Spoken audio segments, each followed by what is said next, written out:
उनके पिताजी को पता चलता है और पिताजी कहते ही अपने यहाँ इन व्रतों का पालन नहीं होता, चलो उन महाराज को वापस, बिना पूछे मुझसे कैसे दे दिए ये व्रत, महाराज को ही हम जाके बताते। तो कहती है पुत्री ठीक है, महाराज जी ने भी कहा था कि लेके आ जाना, हम वापस कर जाना। और जैसे ही पुत्री के साथ पिता आ रहे हैं और रास्ते में देखते हैं कि एक व्यक्ति की वहाँ पर पिटाई हो रही है, चारों ओर से लोग इकट्ठे हैं। और वह पुत्री पूछती है पिताजी इनकी पिटाई क्यों हो रही है? पिताजी कहते हैं इसने एक व्यक्ति का वध कर दिया है और राजा ने आज्ञा दी है कि इसको अब फांसी की सजा दी जाए, इसलिए इसकी लोग पिटाई कर रहे हैं और इसको फांसी दी जाना है। तो वह बच्ची बोलती है पिताजी मैंने यही तो नियम लिया है कि जिसने मेरा कुछ भी नहीं बिगाड़ा मैं ऐसे जीव को मारूंगी नहीं, जीवन पर्यंत के लिए मैंने त्रिसहिंसा का त्याग कर दिया है, ये अणुव्रत लिया है, अगर मैं ऐसा कर दूंगी तो मेरी भी दशा यही होगी। तो पिताजी कहते हैं ठीक है बेटी ठीक है, इसको तू रख ले, बाकी के 4 तो वापस कर ले। फिर दूसरे जाकर के देखते हैं, आगे जाकर के तो एक व्यक्ति की जिह्वा छिदी हुई है और उसको दंड मिल रहा है। तो पूछ लेती है बच्ची पिताजी ये क्या है? तो ये कहते हैं पिताजी इसने ऐसा झूठ बोला है कि महापाप किया है जिससे पूरा का पूरा परिवार उजड़ गया है, या दूसरे की धरोहर हड़प करने वाला इसने ऐसा झूठ। तो वह कहती यही तो मैंने नियम लिया है। अच्छा ये नियम लिया है तो ये तो ठीक है, 2 तो हो गए, अब 3 वापस कराते। ऐसे करते करते 5 दृष्टांत वहाँ पर उसको मिले और पिताजी कहते हैं ठीक है तूने ले लिए तो अच्छा है, लेकिन महाराज को 2-4 बातें तो सुनाया हूँ कम से कम कि मेरी पुत्री को क्यों दिए बिना पूछे। और पहुँच जाते हैं महाराज के पास और कहते हैं महाराज ये क्या आपने बिना पूछे मेरी बच्ची को ये व्रत दिए, नहीं देना चाहिए। तो महाराज कहते हैं ये तुम्हारी बच्ची नहीं है, ये तो मेरी बच्ची है।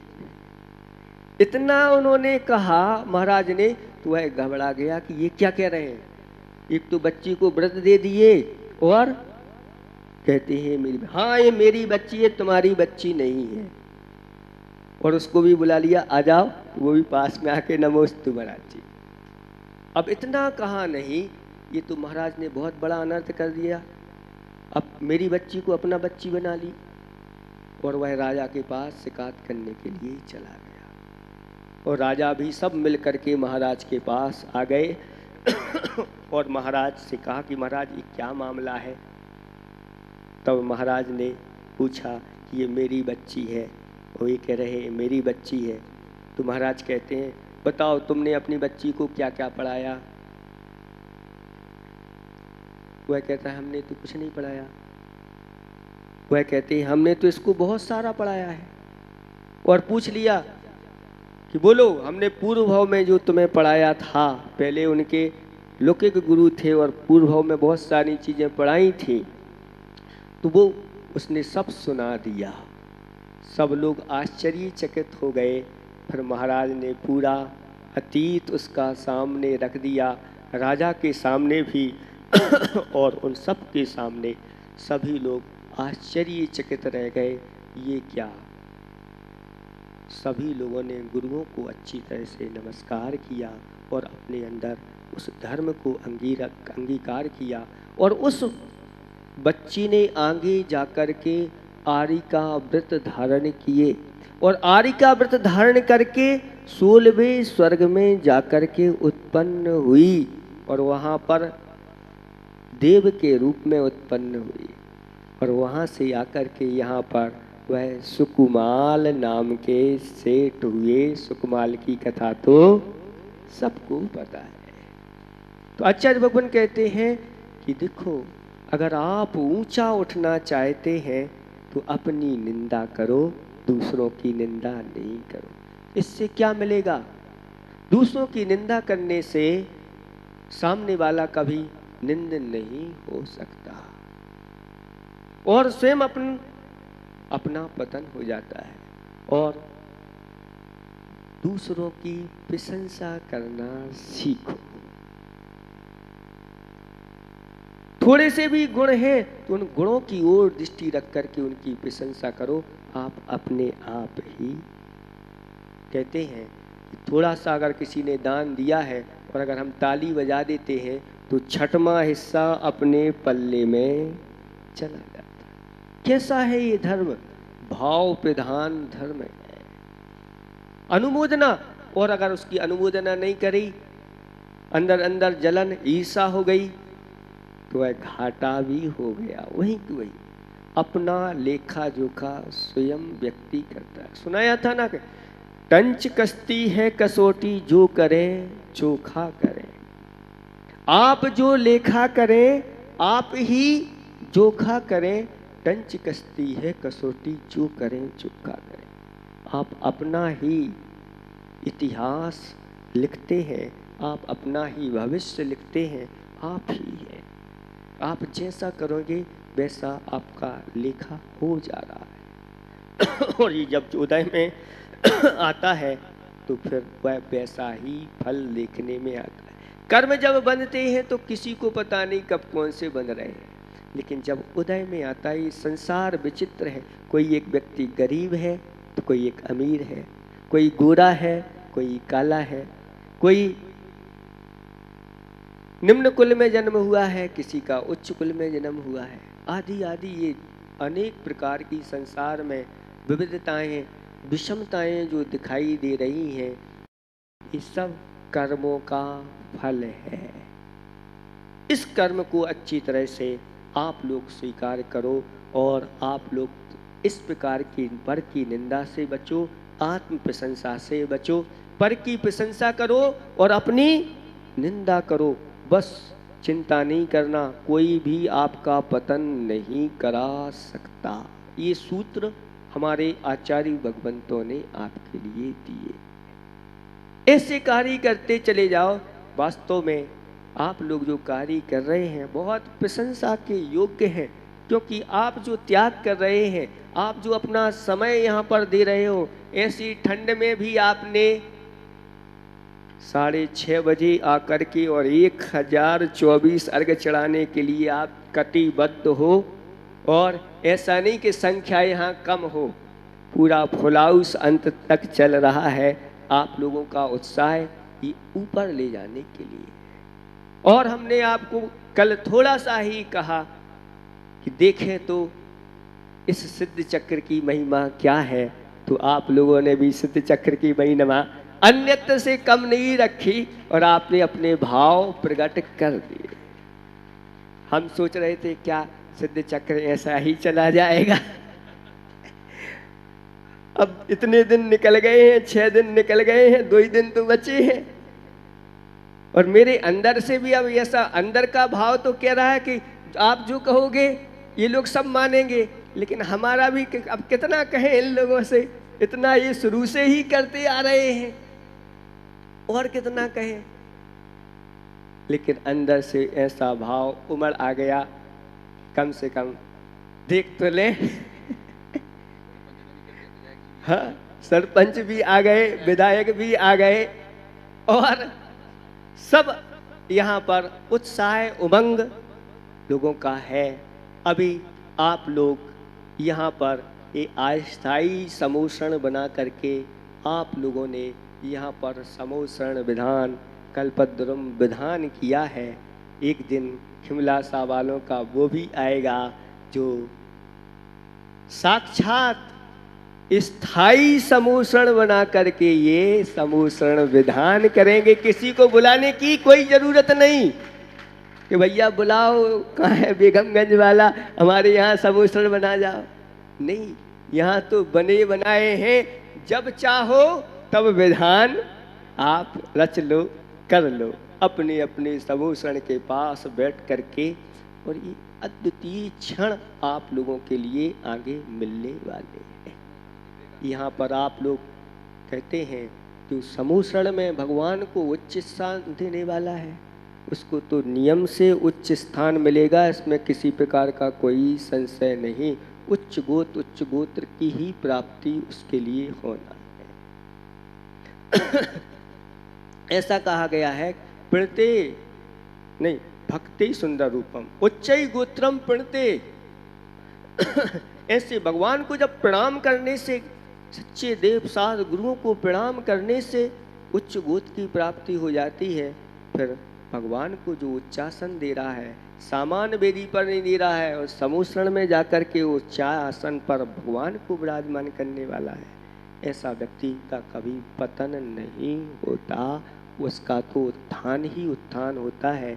इसलिए आप लोग इस गोत्र कर्म को समझें कि जो दूसरों की निंदा अपनी प्रशंसा करता है तो निम्न गोत्र का आबंध करता है, और जो अपनी निंदा और पर की प्रशंसा करता चला जाता है वह उच्च गोत्र को मानता चला जाता है, और आगे जाकर के श्रेष्ठ तीर्थंकर जैसे गोत्र में भी जाकर के उत्पन्न हो जाता है। ऐसी महिमा है। समय आपका बहुत हो गया है, क्योंकि आप लोगों को अर्घ भी चलाना है। इतना ही हम संक्षिप्त में आपको एक कथा के माध्यम से शिक्षा दे दी गई है।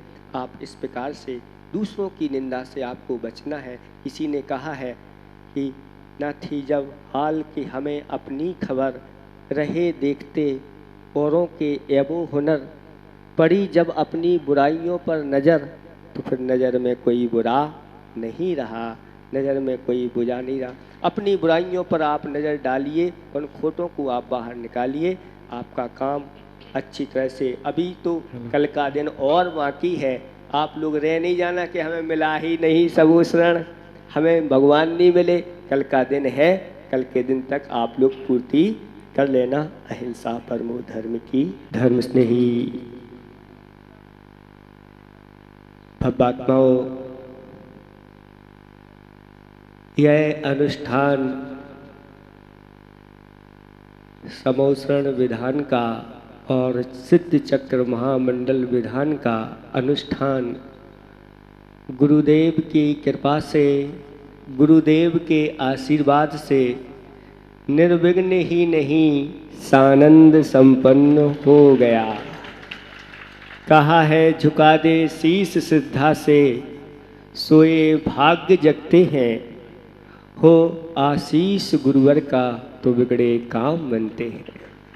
गुरुदेव की कृपा से क्या नहीं होता बंधुओं, गुरुदेव की कृपा से तो अचेतन ही नहीं साक्षात चेतन धाम बनते हैं। ऐसी उन गुरुदेव की कृपा हुई। और यहाँ पर जब गुरुदेव आए और उनको पता चला, उनके पास बात रखी गई कि यहाँ पर एक जिनालय बनना है और भगवान 3 सेट में रखे हैं, तो उन्होंने की चिंता नहीं करो, अभी देखो सब काम हो जाएगा। और ऐसी भावना आई कि इसकी शिखर आदि बनाना है, और इस शिखर में बहुत बड़ी राशि, यानी पूरे शिखर तो नाम होता है लेकिन न्यू से जे करके शिखर तक जाता है, और उसकी लगभग राशि 71 लाख रुपए की चाहिए है। यहाँ पर कोई है क्या? नहीं। अच्छा से हो जाएगा, चिंता नहीं करो।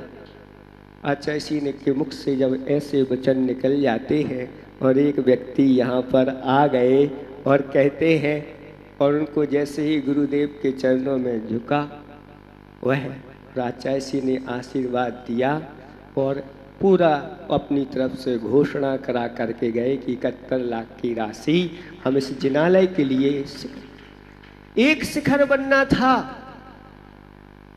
लेकिन यहाँ पर अब 5-5 शिखर गुरुदेव के आशीर्वाद से होंगे, और आपकी भक्ति की कृपा हो गई तो 24 और 5 29 शिखर नजर आएंगे यहाँ पर। क्योंकि अभी और आपकी जब 24 तैयार होगी तो उनके ऊपर भी शिखर बनेंगे, और ये शिखरों वाला मंदिर, समूसरण वाला मंदिर, शांतिनाथ जिनालय मंदिर, पंचायती जिनालय आपका प्रसिद्ध पूरे जगह होगा। एक खिमला सा अपना एक मुख्य स्थान रहेगा, जहाँ पर बड़े बड़े शहर के लोग भी वो काम नहीं कर पाए जो यहाँ से शिक्षा वो ले लेंगे कि हमें भी इस प्रकार से करना। बंधुओं, ऐसे ऐसे उदाहरण शास्त्रों में आते हैं। अभी की घटना है, कुछ वर्षों की 200-300 वर्ष पूर्व हो सकती है हुआ और आज भी वह जिनालय बना हुआ है दिल्ली का, लाल किले के सामने वह लाल मंदिर, जो वहाँ के एक बहुत बड़े धनाढ्य सेठ हरजस राय, उनको राजा की पदवी मिली थी। उन्होंने अपने उस वैभव को सरकार से वह सामने वाली जमीन लेकर के उन्होंने अपनी राशि लगा करके पूरे जिनालय का निर्माण किया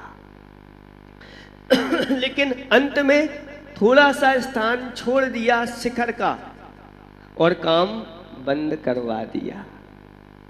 जब काम बंद हो गया तो लोगों को भी चिंता हो गई कि सेठ जी ये क्या हो गया। सेठ जी कहते हैं, हाँ काम बंद हो गया, अब मैं काम नहीं करवा सकता, मेरी आगे करवाने की कोई गुंजाइश नहीं है। क्या बात है, अब मेरे पास राशि नहीं है। क्या बात कर रहे हैं? हाँ हम भी कह रहे हैं अब राशि। अब मेरी ये भावना है कि ये पूरा का पूरा जितना काम बचा है उसमें समाज के एक एक घर का उसमें पैसा लगे। और सभी ने वह पैसा लगाया और सेठ जी कहते हैं ये पूरा का पूरा मंदिर अब पंचायती है, समाज का है, ये मेरा, इसमें कोई अधिकार नहीं। अब समाज जो निर्णय ले मुझे स्वीकार है। और समाज ने सब पूरा कर लिया। पंचायती मंदिर के नाम से आज भी वह प्रसिद्ध है। और जब पंचकल्याणक की बात आई, वेदी प्रतिष्ठा की बात आई, सेठ जी को आगे करना चाहा, सेठ जी कहते हैं नहीं, अब ये पंचायत जो करेगी, जो निर्णय लेगी वो मैं तैयार हूं, मैं इन सबके पीछे हूं। ऐसी उदार भावना रखने वाले ऐसे ऐसे लोग आए हैं। उन्होंने शिक्षा दी गई है कि अपन ने दान तो किया है, पूजा भक्ति तो की है, उसमें कहीं हमने अभिमान तो नहीं कर लिया उसके लिए, क्योंकि हम कर तो लेते हैं लेकिन थोड़ा सा अभिमान कर लेते हैं तो वह हमारी जो भी सारी की सारा पुरुषार्थ वह बेकार चला, व्यर्थ है वह भक्ति, व्यर्थ है वह भक्ति कलुषता भरी मन में, व्यर्थ है वह पूजा कलुषता भरी मन में, व्यर्थ है सारा श्रृंगार अगर मानवता नहीं हम में, व्यर्थ है वह सारा पुरुषार्थ और व्यर्थ है वह नमन कि जिसमें सरलता नहीं मन में। नमस्कार तो आपने कर दिया लेकिन सरलता मन में नहीं है, फिर भी आप झुक गए तो भी कोई सार नहीं निकलता।